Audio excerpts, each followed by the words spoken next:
semuanya, kembali lagi bersama aku, Ima Syabira, di sesi Belajar Cepat dan Tepat. Pada video kali ini, aku akan membahas salah satu materi biologi kelas 10 SMA, yaitu Daur Biogeokimia. Udah ada yang tahu belum Daur Biogeokimia itu apa? Nanti akan aku jelasin lebih lanjut ya. Namun untuk kali ini, aku akan menjelaskan lebih spesifik lagi mengenai salah satu daurnya, yaitu daur nitrogen.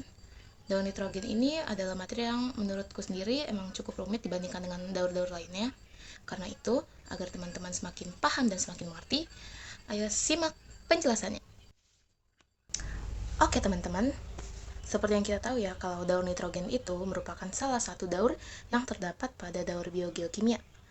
Kalau gitu tentu saja, kalau kita ingin memahami daur nitrogen itu apa, kita juga harus tahu dulu nih, daur biogeokimia itu apa sih?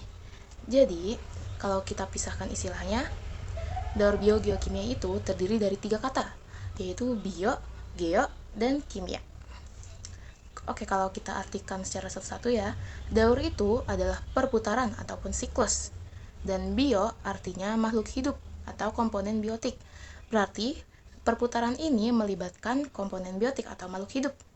Lalu geo artinya bumi atau alam. Berarti di perputaran ini pun melibatkan bumi maupun alam. Dan terakhir, kimia. Berarti dalam perputaran tersebut melibatkan senyawa-senyawa kimia.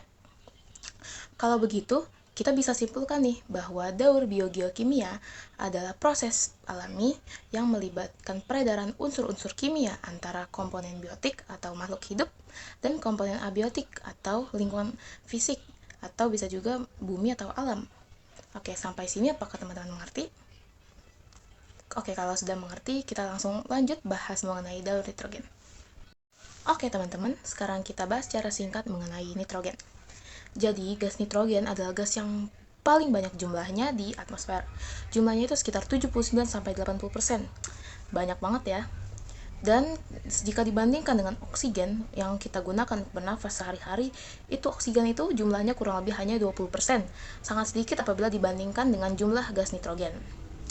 Jadi, apa pentingnya sih nitrogen ini? Nitrogen itu sangat penting untuk tubuh kita, terutama sebagai untuk manusia, hewan, dan tumbuhan. Karena gas nitrogen ini yang dapat membentuk atau menghasilkan asam nuklea. Asam nuklea itu buat apa? Jadi asam nuklea itu digunakan untuk membentuk protein untuk tubuh kita. Tapi dari sepenting itu tugas nitrogen, apakah makhluk hidup dapat mengambil nitrogen secara langsung? Tidak bisa. Dia tidak bisa kita ambil secara langsung. Contohnya itu ketika kita sedang bernafas. Ketika kita menghirup nafas, itu gas karbon dioksida, oksigen, dan nitrogen semuanya masuk dalam tubuh kita. Namun hanya sampai ke paru-paru. Kenapa? Karena ketika di paru-paru itu, oksigen itu diikat oleh hemoglobin. Sedangkan nitrogen tidak ada yang mengikatnya. Jadi ketika kita menghembuskan nafas, itu nitrogennya ikutan keluar lagi. Jadi dia hanya sekedar numpang lewat doang nih di tubuh kita. Terus gimana dong biar dia tuh bisa masuk ke tubuh kita, biar kita bisa dapetin gas nitrogen tuh gimana sih caranya? Yaitu melalui fiksasi. Jadi proses fiksasi itu apa sih? Nah, proses fiksasi akan saya jelaskan di penjelasan daur nitrogen. Oke? Oke teman-teman, jadi seperti inilah gambaran dari daur nitrogen. Memang cukup terlihat rumit ya, namun apabila kita bahas satu-satu pasti kita bisa mengerti. Jadi mulai dari sini. Seperti yang tadi aku bahas ya, kalau ketika di tubuh kita itu, nitrogen itu tidak dapat diikat, tidak ada yang mengikatnya. Tidak seperti oksigen yang dapat diikat oleh hemoglobin. Jadi, kalau di tubuh kita itu kan nitrogen hanya sekedar lewat saja. Namun, ada yang namanya bakteri pengikat nitrogen atau bakteri fiksasi nitrogen. Jadi, fiksasi itu artinya adalah mengikat. Nah, di sini adalah tanaman polong-polongan atau kacang-kacangan, yaitu leguminose. Jadi, bakteri pengikat nitrogen itu kebanyakan ada hidup di ini akar-akar kacang-kacangan ini, yaitu tepatnya di bagian bintil-bintilnya. Jadi, nama bakterinya adalah Rhizobium sp. Jadi, Rhizobium sp ini akan bermutualisme dengan tanaman polong-polongan ini. Jadi, ia akan memberikan nitrogen kepada tanaman, dan tanaman tersebut akan memberikan tempat tinggal dan makan untuk si bakteri. Jadi, mereka sama-sama memberikan keuntungan. Lalu, ada juga bakteri kedua yang dapat mengikat nitrogen juga, yaitu Azotobacter sp. yang biasanya banyaknya dalam tanah. Dia itu menyerap nitrogen dari tanah. Dan nitrogen tersebut akan diubah menjadi amonia. Itu NH3+. Nah, NH3+ ini atau amonia akan diubah lagi menjadi ion nitrit atau NO2- yang dimana prosesnya disebut sebagai nitritasi dengan bantuan dua bakteri, yaitu bakteri Nitrosomonas dan Nitrosococcus. Lalu ion nitrit ini akan diubah lagi menjadi ion nitrat. Jadi dari NO2- menjadi NO3-, yang dimana nama prosesnya adalah proses nitratasi dengan bantuan nitrobakter. Nah, jadi mudah ya, NH3+ menjadi NH2- itu namanya nitritasi.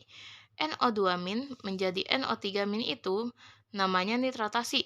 Namun kalau amonia menjadi ion nitrit menjadi ion nitrat, jadi dari awal sampai akhir itu namanya nitrifikasi. Memang cukup banyak istilah-istilah baru yang kita ketahui di sini.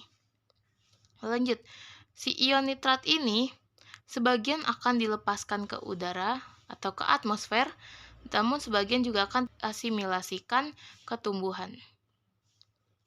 Jadi seperti ini, ketika NO3- ini dilepaskan ke atmosfer, ia mengalami proses yang namanya demitrifikasi. Demitrifikasi itu jadi dia itu dikeluarkan ke atmosfer dan menjadi nitrogen yang kita ketahui. Dan demitrifikasi ini dengan menggunakan bantuan bakteri Thiobacillus demitrificans. Lalu yang tadinya diasimilasikan dengan tumbuhan ini, ia akan memberikan nitrogen kepada tumbuhan. Jadi tumbuhan ini sudah mendapatkan nitrogen. Lalu gimana cara manusia mendapatkannya? Yaitu dengan memakan tumbuhan ini.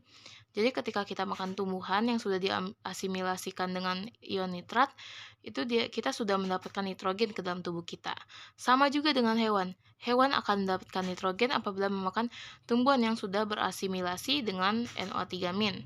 Nah, selanjutnya apabila hewan dan tumbuhan mati, maka senyawa-senyawa organik mereka akan diuraikan oleh dekomposer. Dekomposer ini ada dua ya, yaitu bakteri dan fungi. Lalu dekomposer ini, senyawa-senyawa organiknya itu akan diubah menjadi amonium atau NH4+, yang dimana prosesnya bernama amonifikasi. Lalu dari NH4+ itu diubah lagi menjadi amonia, yaitu NH3+. Dan akan berulang terus siklusnya seperti tadi. Dari amonia menjadi ion nitrit melalui nitritasi, lalu ion nitrit menjadi ion nitrat dari nitratasi dengan melalui proses nitratasi. Lalu sebagian akan berasimilasi dengan tumbuhan dan sebagian lagi akan didemitrifikasi ke atmosfer. Nah, kira-kira seperti itulah daur nitrogen yang akan terus-terusan berulang sama seperti tadi. Oke, sekian penjelasan dari saya. Oke teman-teman, mungkin sekian aja penjelasan dari aku. Aku harap semuanya udah bisa makin ngerti tentang materi daur biogeokimia ini, terutama tentang daur nitrogen yang emang mungkin cukup rumit materinya. Namun aku harap semoga penjelasan aku barusan itu bisa gampang dimengerti dan teman-teman jadi semakin paham. Oke, cukup sekian aja video dari aku. Semoga suka.